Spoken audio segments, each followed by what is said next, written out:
আপনারা যে কোন ছাত্র ছাত্রীরা ট্রাফিক নিয়ন্ত্রণের দায়িত্ব লইছে মানে ভালাই করছে, আমরাও তো কই ভালোই কিছু খারাপ করে নাই, কিন্তু এগুলা কি ট্রাফিক নিয়ন্ত্রণের নমুনা? হ্যাঁ, যে রোডটা গাড়ি চলবো সেই রোডের মধ্যে যায় হাতে হুইয়া পড়ছে, আবার এই রোডের মধ্যে হাতে লাল শাড়ি সাজু গুজু করি মানে মনে হয় যে একদম মেলার মধ্যে আইসে নাই, হেতে স্বাস্থ্য ভাইয়ের বিয়ার মধ্যে আইসে একেবারে বয়ে রয়েছে, পার্কটার মধ্যে আইসে হেতি।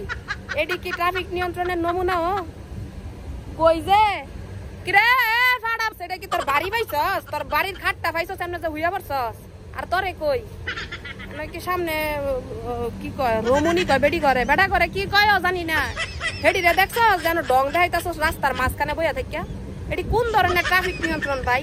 হ্যাঁ, কোন সাইডে হেতি নামে গেছে গা লাড়ি লয়ে নিজের শৈল সামলাই তারা না, হেডি গেছে গা লাড়ি লয়ে নাই, মাইছে সমস্যা নাই সালা ঠিক আছে, কিন্তু অপর একটা মানুষ সেটি জানে না চিনে না, অন্য একটা জায়গা থেকে গাড়ি কোনো গাড়ি ঘোরাতে রিক্সা থেকে যদি একটা ভিডিও করে মানুষ ছাড়তো তাইলে গর্ব ফিল করতাম, নিজেরা বুঝ দিতাম।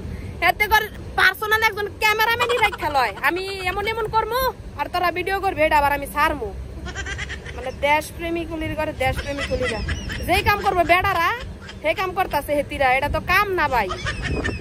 যে সাইজ যাইছে সাজ দাও তো 3 ঘন্টা সময় লাগছে, ট্রাফিক নিয়ন্ত্রণ করবো কতক্ষণে? সাইজি সামলাইবো না ট্রাফিক নিয়ন্ত্রণ করবো ভাই?